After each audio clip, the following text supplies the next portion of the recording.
Hello everyone and welcome back to another 5K tennis discussion. It is Tuesday, April the 23rd, 2019, and we are here for show number 65 of the now early but yet almost the middle of the ATP and WTA tennis seasons. And that is show number 65. I didn't want to miss my Spanish lesson for the day. All right, by the way, please like and subscribe to our channel, like our videos. We greatly appreciate all of you that watch, and it helps us out considerably. But right now, Barcelona is up and running, and there is a lot of action going on in Barcelona. Yes, there is. Barcelona, by the way, is one of our favorite clay court tournaments. This tournament has been going on since 1953. And the club there, which is pronounced, here's my other Spanish lesson of the day, Real Club de Tenis. Real Club de Tenis. And that club has been there since 1899, and Rafael Nadal has 11 of them as well. So we'll see what happens as this tournament unfolds. There was a few upsets today, right? Yes, there was. No shocker there. And I know that our draw predictions is you know, Carla and I, when we do tournaments, we do draw updates on another sheet, and we do all of our match predictions on another sheet. Right. And I only lost 2 players today. I think I lost, a couple players, that's it. And I mean 2 players in the whole tournament. I know it's still young, but in the first round and the completed second round. So we're doing pretty good. Yes. And that's rare for me. Clay court season is one of the hardest seasons for me to predict, but so far this tournament is looking so good, or good so far. All right? Stuttgart, as I think it's pronounced, in Germany. The women's premier is ongoing. A lot of action going on there. We have Istanbul, Turkey. A lot of action going on for the ladies there as well. We have Svetlana Kuznetsova back in action. And I love watching her. We can't forget that I think it was 2009 where Svetlana won the French Open. I think it was 2009. I'll have to check my math on that one, but I think she won it in 2009. We also have the Hungarian Open in Budapest, where there is some men's action going on as well. So we have a lot to talk about. Hopefully everyone is having a great day. But let's jump right in. There's a lot of tennis being played. You ready, Carla? Yep. All right. So we're going to start today's show with a couple of questions. And these questions are meant for us to ask you and for you to answer them quickly. So we came up with these 2 questions, and we said, okay, we're going to ask ourselves these questions, and we're going to just immediately write down what we can come up with out of our heads. Hopefully you will do the same in the comment section below. So the first question is, name the biggest surprises or upsets so far early in the 2019 clay court seasons for the men and for the women. So this is what we came up with really quickly while we were writing this show this morning. Number 1, Rafael Nadal being down 5-0 in the second set and losing to Fognini in Monte Carlo. That was a big one. That was a big one. Looked a little vulnerable there after all these years on clay. Novak Djokovic looking very unstable this year on clay. Yeah, in the last 2 tournaments, actually. Helena Ostapenko loses to her Fed Cup teammate, the feisty Sevetsova, or Anastasia Sevetsova, both of which are Latvian. 6-0 in the third set in Stuttgart today. And I think both of us, Carla and I, are both concerned, real concerned at this point about Ostapenko. We can't forget that she won the U.S. Open in 2017 and basically disappeared since that point in time. So that's a pretty big one for me, and I know it is for Carla as well. Another one that nobody is talking about, Roger Federer's chances of moving into the clay court season with Madrid upcoming. I think it starts May the 4th, and that is 4 de Mayo. 4 de Mayo. Let's go! Woo! Getting good at this Spanish. When them Chio like that. But no one's talking about Roger's chances of doing anything in Madrid. I don't think Madrid's outcome will have anything to do with how well he does at the French. But you have an unstable Nadal, you have an unstable Djokovic, and no one's talking about Roger this French Open. I guess that's why I bet on him with Anis Zazou. And the last one we wrote down because as this match completed, we were writing the show, and that was a super shaky match by Alexander or Sasha Zverev against Nicolas Jarry, the Chilean player. Not from China. Not from China. If you missed that show, she saw CHI and just shut out China, but he's Chilean. Yes. Nicolas Jarry. Chinese? Don't think so. Mm-hmm. That match was super shaky. Zverev, and we'll get into this, but it was a really up and down match. It almost seemed like he was completely lost out there. And remind me to let's compare Tsitsipas to Zverev when we get to the match. And what you just pointed out to me, how much stronger Tsitsipas's legs look, and how much the same body that Zverev has always had continues to stay the same. And they were both started the same way. They're both slim guys, but I was watching him play against my guy, Ironman, and I was like, wow, he thickened up. He's thickened up in the quadriceps. Looks like a man now. And those are huge. A couple other ones that we just trickled down. Dusan Lajovic making the final in Monte Carlo. Kevin Anderson out for the clay court season. So those were some of ours. We talked about Felix Auger-Aliassime in the very early clay court season before these tournaments, and also Laszlo Giri, who I think beat Ernests Gulbis today at the Hungarian Open, I think. Yes, Hungarian Open. Good for him. All right, so that's the first question. Biggest surprises and upsets in this early part of the clay court season. List them below. Second question. Here we go. At this point right now, early in the clay court season, list the top contenders to win the French Open on the men's and women's side as of right now. So here's how we're going to list them. Give me the top 5 contenders for the men, the top 5 contenders for the women.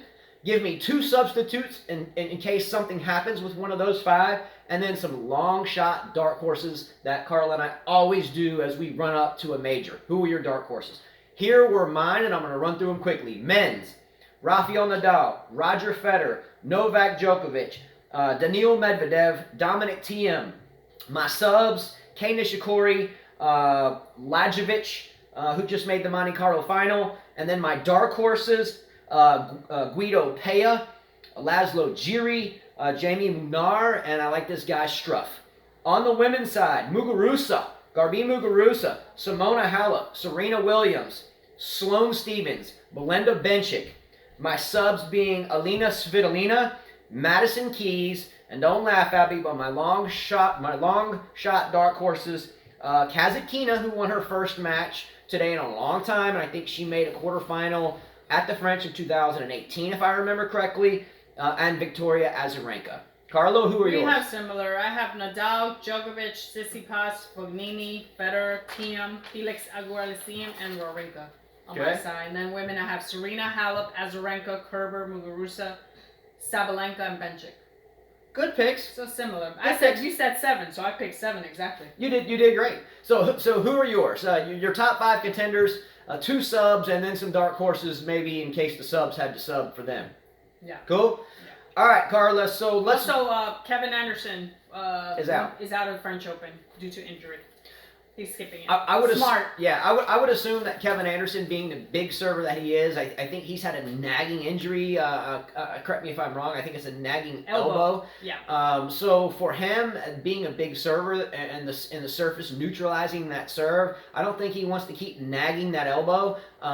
Surely Kevin Anderson at this point is resting for a couple warm-ups prior to Wimbledon and the Wimbledon run. After all, he did make a final at Wimbledon last year. I'm sure that Isner will be the next to withdraw also, because he had that foot, something happened with his foot at the Miami Open, so he hasn't played tennis. Yeah, so he'll probably be the next one. Yeah, and these big guys, Cilic, I think that's playing in Hungary, Opelka that lost to Fritz, which we called a lot of these big servers. Del Potro starting to practice, but I don't think he'll play the French. Yeah, and look at the players like Khachanov. These guys, Khachanov's still young enough to give it the old college try on the surface. Sure. But a lot of these bigger, older, big serving veterans, They know that their serve is neutralized to a degree on this surface, so smart of them to kind of roll on and get ready for a surface that's more beneficial to their body and their pocketbook. Right? All right, Carla, let's jump right into Barcelona, results from today, and the notable first-round matches that completed yesterday. Well, we have the first seed that went down. David Goffin from Belgium, the number 10 seed, went down to Jan-Lennard Struff from Germany in 2 sets. I didn't expect that. I didn't either. I watched this match. Struff looked really good. We know that Struff has won some matches this year, and I think a good bit more than he has lost. This was one of the players, though, that I lost in my nearly perfect draw for this tournament. I lost Goffin. My other one was Zverev. But besides that, I didn't miss a beat. But Struff, after this match, I marked down as a long shot dark horse for the French because he looked good.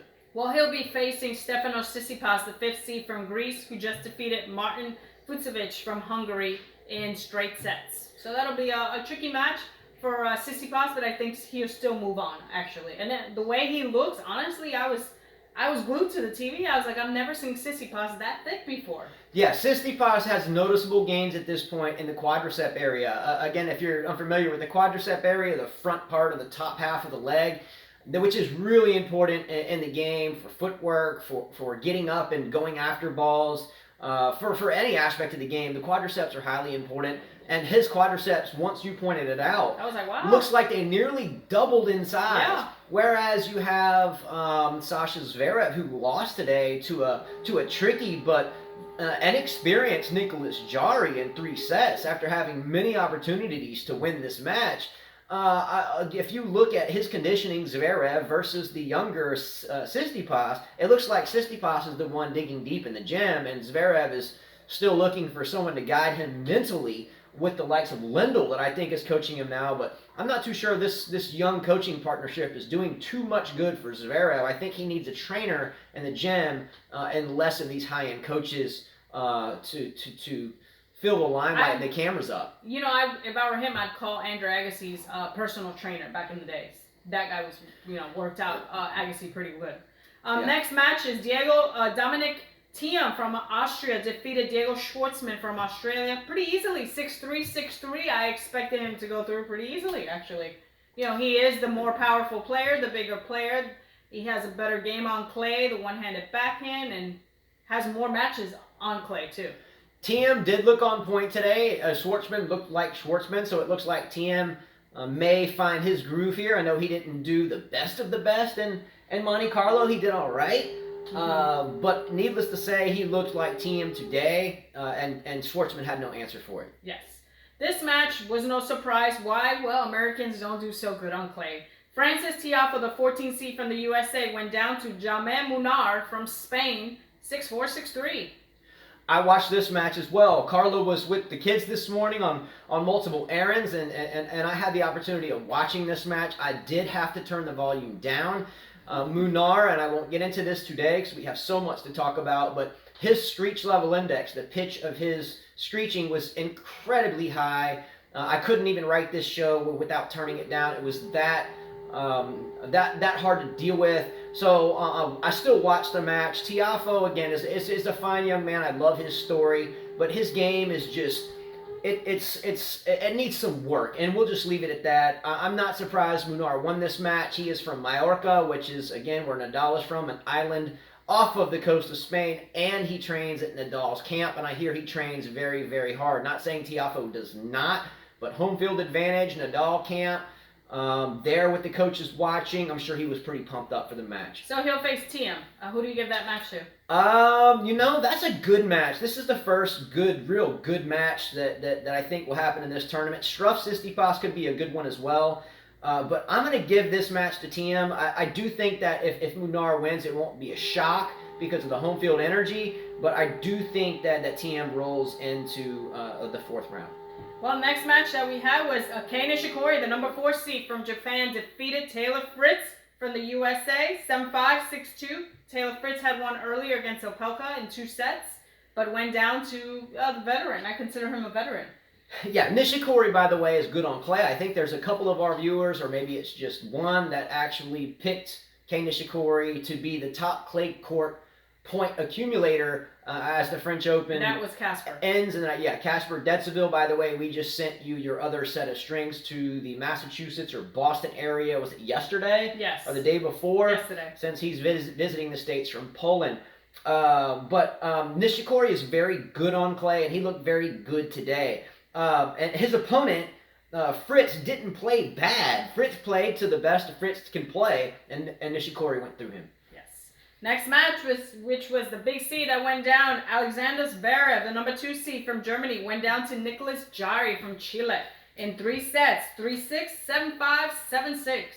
Yikes. Ouch. And wow. Kind of makes you want to rethink your career. Well, this was a very... He had a wild card. This was a wild card given to him. Well, yes. That's a good point. Let me kind of put this into motion, how this match transpired. Zverev came out. It's another match I watched entirely. Zverev came out and won the first set. I think it was 6-4. 6-3. 6-3. Just playing standard tennis and just cruised through it. The second set, he coughed that up 7-5. In the third set, Zverev came out and found himself down low 3. It got tied back at 3-3, and then the breaks began. Break this guy, break that guy. Double fault by Zverev. He was caught. I think he probably coughed up maybe 8 to 10 double faults in the match, and I think 5 or 6 of them came serving at this point in the third set. He found himself, Zverev, up 3-0 in the tiebreaker in the third set. And you think he was just going to walk home with it at that point, finally. But ultimately, he lost the match, lost, I think, 3 or 4 straight points. He was so frustrated, even though he wasn't emotionally showing it outwardly. His player box was on the other side of the court, and he was actually talking to Jarry's player box. It was kind of comical to see. He's like, what can I... so when you have a player that's talking to the other team's player box, there's an issue there. And again, clay courts are pretty good to Zverev over the years. For him to lose to Jarry, much respect to Jarry, the Chilean player. I hear he comes from a tennis family where he has brothers and sisters that play and even parents that play, so he's a well-tenured player, but I think Jarry had only won a couple of matches on the year and lost a ton of them. So, tough match for Zverev to lose here for sure. It is, because it kind of makes him question, where am I going in my career? Geez, I'm number 3 in the world, but by next year, I won't be number 3. Woo! By the way, David Ferrer is still in the mix. David Ferrer beat Sasha Zverev's older brother, Misha Zverev today, the classic serve and volleyer. David Ferrer will now face Lucas Pouille. You mentioned that in the second round.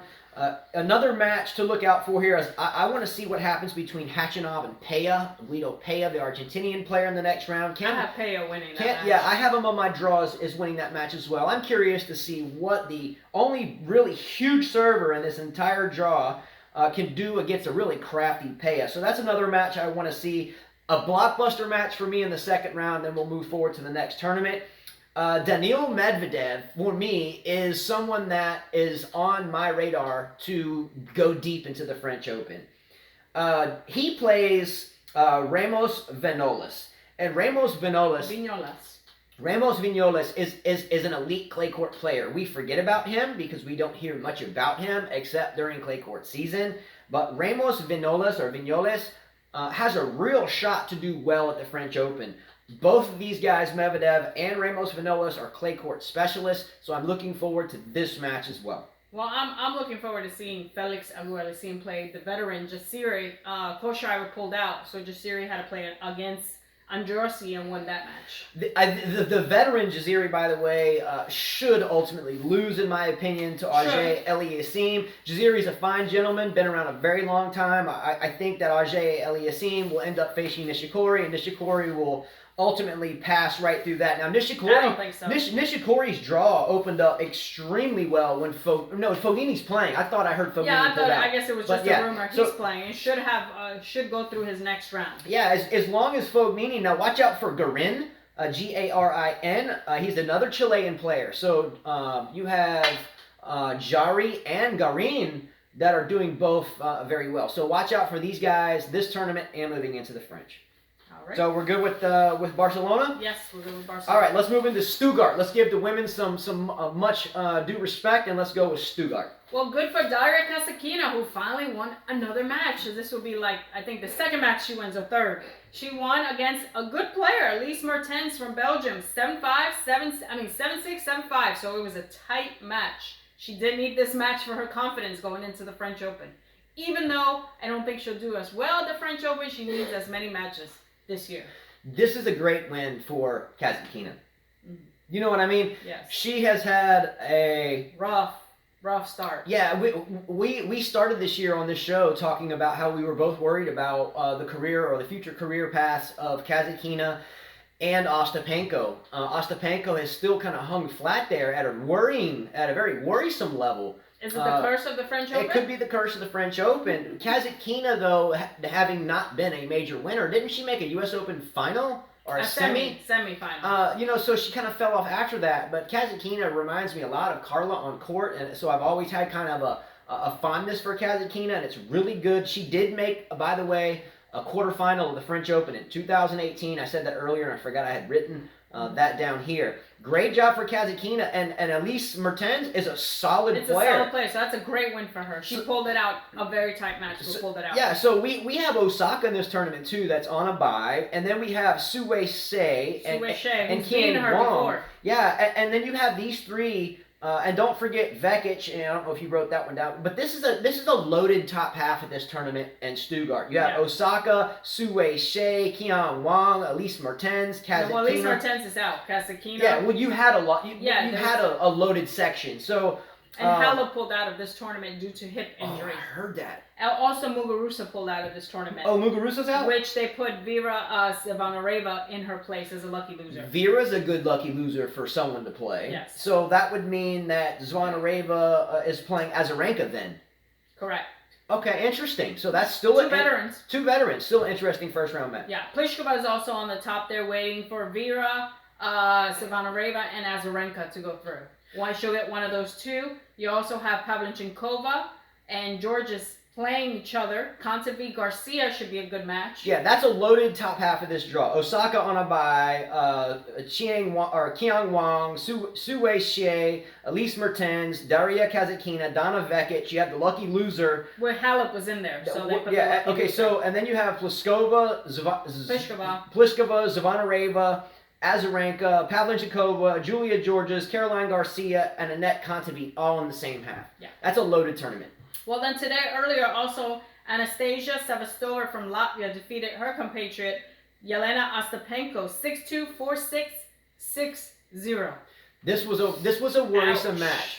Watch this match. So she wins the second set and then loses the third 6-0? Yeah. What happened there? And look, I didn't... Did anyone watch this match? What happened there for somebody to win the second set, fight, come back, and just disappear completely on the third one? And especially when it's your Fed Cup teammate and fellow countrymen or countrywomen. This was an interesting match.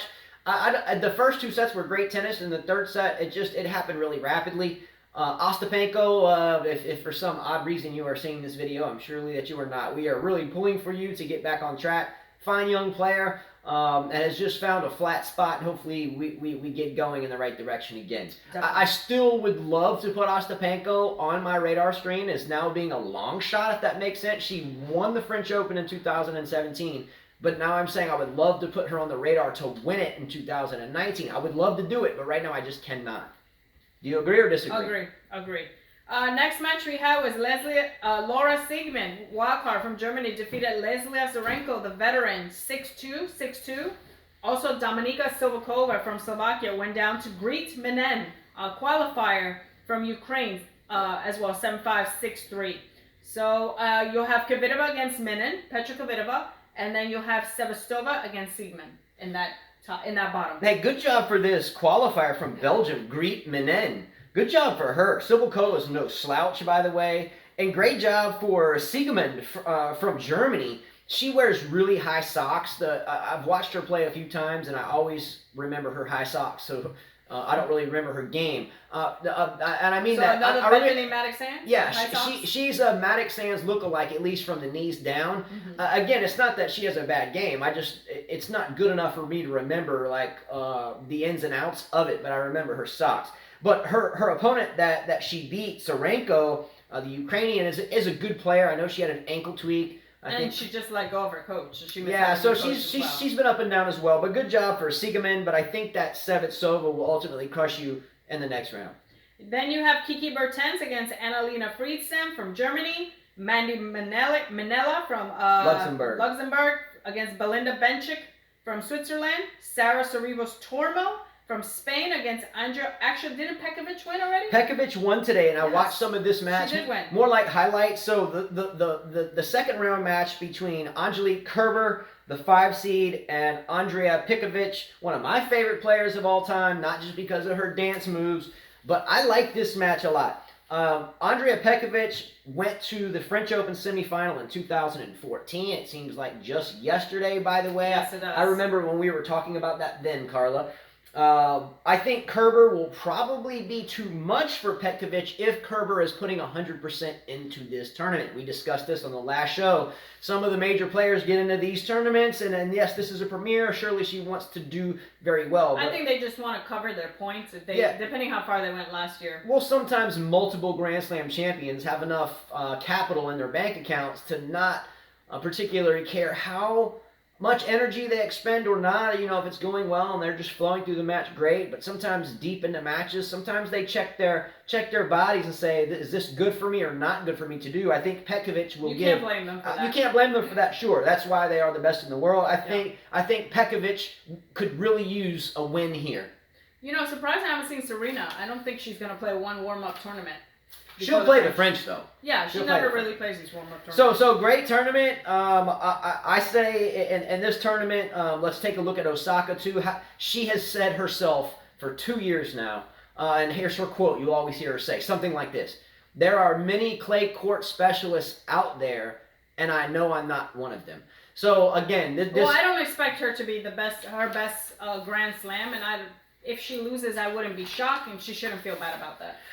All right, let's move into Istanbul, which is Turkey, and this is another women's tournament on par of, say, an ATP 250. So one of the lower tier ones, but nonetheless, there's a lot of good players here as well. Sure. Their number 1 seed was Carla Suárez Navarro, who went down to Laura Arrubarrena from Spain, 6'4", 7'5", and she will face off Rebecca Peterson from Sweden.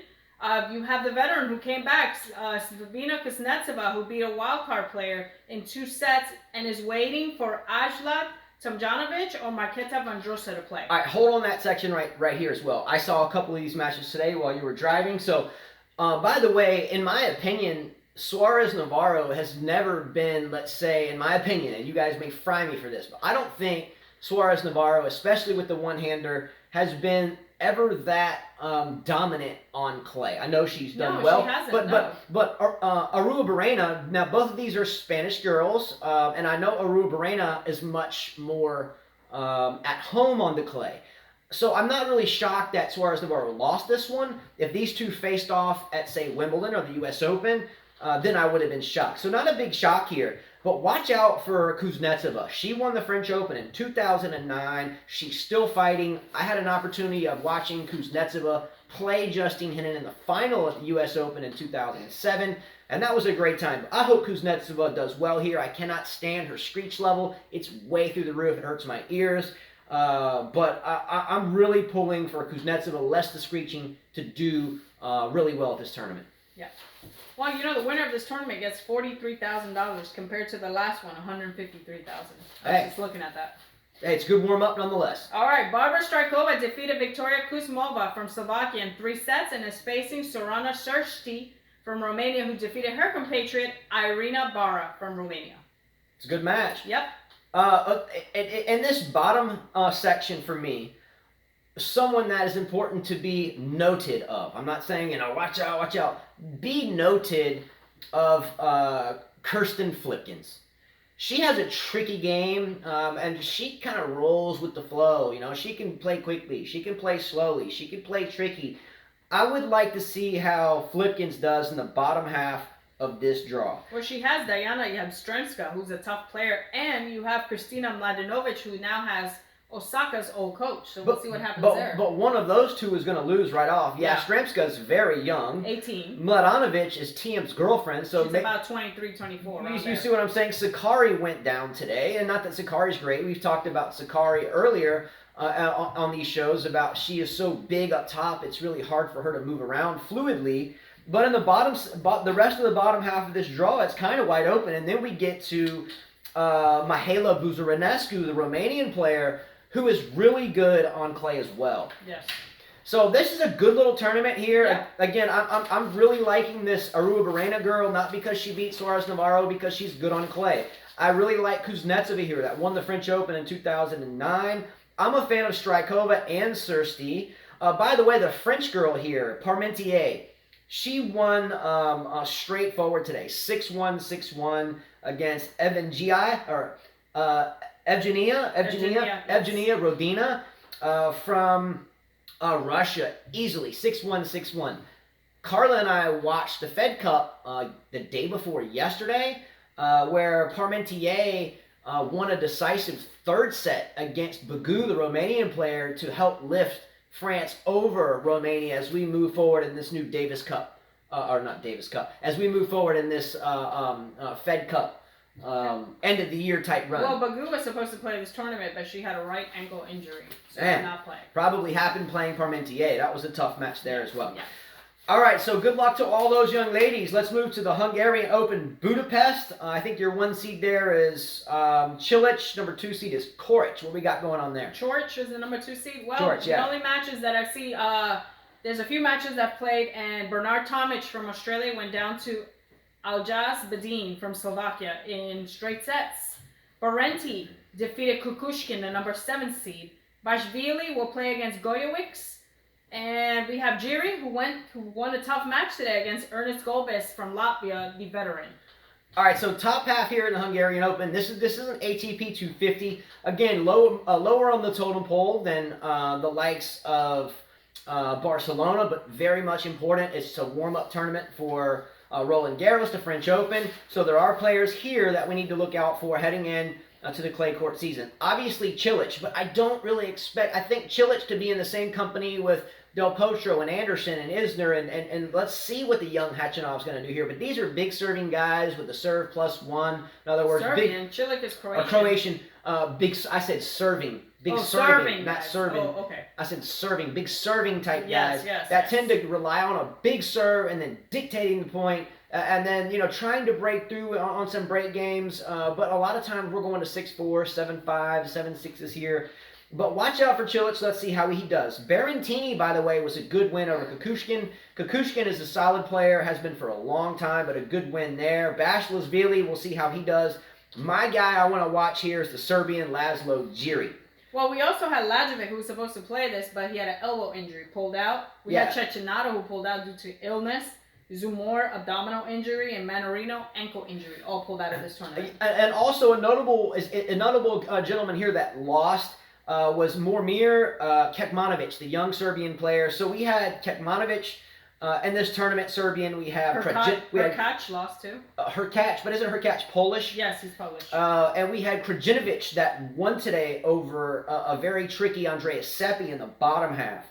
But the guy I want to point out here that won today over a fine veteran player and sometimes tricky Ernests Gulbis, again a Latvian player. So we've talked about a couple of Latvian players today: Sevitsova, Ernests Gulbis, and Ostapenko. Mm-hmm. So great showing for Latvia at this point in time. But Laszlo Jiri, I think, showed heart and fight against someone like Gulbis that I can guarantee you was fighting to the very end. It was down even in the third set and took it 7-6. So Jiri, again, I wrote as a potential dark horse on my draw for the French. Don't think he will be, but I think Laszlo Jiri and the likes of Felix Auger-Aliassime, the Canadian, I think they're tough customers. They are, yes. All right. I'm happy to see them go through and go far in these tournaments. So again, I hope all is well with Momir Kekmanovic that lost decisively to Millman today, 6-1, 6-2. Well, maybe he's better on hardcourt. He does train in the USA where there's less red clay. It's very possible. Yeah. The doubles guru himself, the very good Frenchman, Pierre Herbert, who is, if I remember correctly, ranked #1 in the world in doubles as well with Nicholas. Herbert, yeah. Isn't he with Mahut, ranked Nicholas #1 in the world? Yes. Went through a lucky loser today, 6-3, 6-2. So watch out for this kid too. I like watching him play. He's not a kid. He's almost a veteran. Well, you know what I'm saying. Yeah. I'm 41. He's way younger than me. Well, he's considered a veteran, and he's considered a double specialist, but he's trying to do good in singles as well. He's a good player. I like his game. I agree totally. It's very classy to watch him play. I love watching this kid play, or this young man play. Yes. Well, you have Raduda Bot, who also came through, who you like, 7-5, 6-4 against Sergei Stakhovsky. And we see him at Wimbledon. I think he took out. I think it was Nadal he took out. Yeah, Stakhovsky. Many years ago. Stakhovsky is another guy, Ukrainian if I remember correctly, that can really drop bombs off of his racket on the service games as well. But I'm glad to see the scruffy beard himself, Al-Bat. Radu, I think is his first name. Glad to see Radu come through with this win here because, again, Stakhovsky is no joke, and Stakhovsky is a longtime veteran as well. That sets up a good match between Krajinovic, the Serbian player that took out Seppi in 3 sets today, so we'll see what happens there. I think Al-Bat wins that match, though. Okay, I agree. In the bottom, we have Borna Coric waiting on Robin Haase from the Netherlands. We'll see what happens there, but I'm pretty sure Coric will sail there. And we'll see what happens as this tournament unfolds. But at this point, I'm liking Coric on the bottom, and I think I'm liking Laszlo Giri on top. Maybe a Bashlisvili in there. Maybe so. All right. So that completes tournament news, right? Yes, it does. Any news we missed? No, that's it. All right, so as we end the show, as usual, we're going to end it with a few quotes of the day. So I hope you're locked in and ready for this one. Here we go. Ready? Here we go. Quote number 1.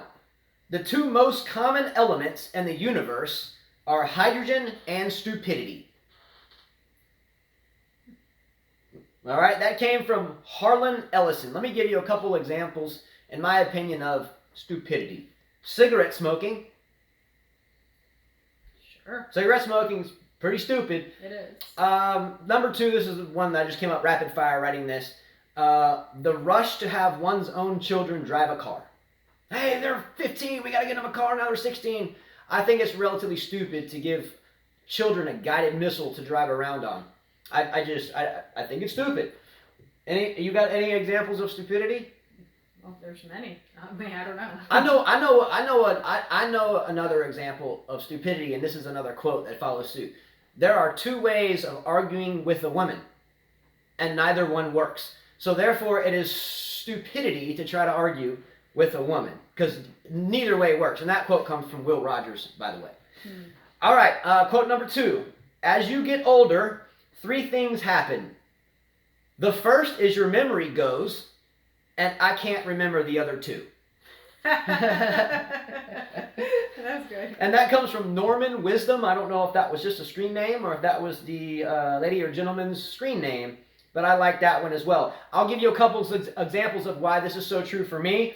Sometimes I find myself looking for the keys. Like I'll have Carla in the car, and all 5 kids are in the car, and they're like, "Dad, hurry up, you're taking so long." And I'm like, "I'm looking for the keys." And they're like, "They're in your hand." And I'm like, "Oh, they're right here." Yeah, many times. Or sometimes I don't even remember my own 5 kids' names. I'm like, "Hey, Chris," and I'm like, "No, that's Lily." Or I'm like, "Hey, Justin Jr.," and I'm like, "No, that's Gabby." So I get it. All right, so here is the next one. If you must make noise, make it quietly. Okay? And that came from Oliver Hardy. That ties into a quote that I was raised on, by the way, and this quote comes from Will Rogers. Never pass up an opportunity to keep your mouth shut. Okay? Why is this, Carla? Why is it... Because you might regret what you say later on. Okay? When one goes around blaspheming this or showing off that, or hey, look what I did, or hey, look what I won, or hey, look at my new racket, or hey, look at my new shoes, it draws negative returns. Some people may like it, but believe me, there will be some people that wish they had that, that will keep their mouth shut and tell themselves in their head that this person is a zealous schmuck. Yes. Or overzealous, right? Yes. No one likes one who brags. No one likes those that show off, that have something to prove or have a hidden agenda, or that want to be the leader of the Joneses, keeping up with the Joneses conversation. The best thing to do is just stay humble, keep a polite mind, and sure, when you're behind closed doors with your family or whatever, you can do a little trash talk, have a little fun, but it's best to do that very carefully. We don't do a whole lot of that here either way, but it's best to be cool, and not necessarily worry about anything else but being polite and staying positive. All right, anything else tends to bring a little bit of negative karma along the way. All right, everyone, that's it. Thanks so much to everyone. Please like our video and subscribe to our channel. You can please feel free to share our videos. There are other platforms that you can catch up with Carla and I on, and you can see those by expanding the description field, which is usually a down arrow to the right of the title on a mobile device or on your computer, a down arrow just below the title as I remember. And there are also ways you can contribute to our channel as well. There's PayPal and Cash App links there as well. So much love to all of you. Oh, by the way, there is Facebook that Carla keeps up with, Instagram and Twitter. If you want to catch up with her, if you want to get with me, she will let me know. But those links are below as well. So much love to all of you. Hopefully everyone will have a great rest of their day. Click a thumbs up, and we will see you soon. And as Carla always says, Adios. Let's go!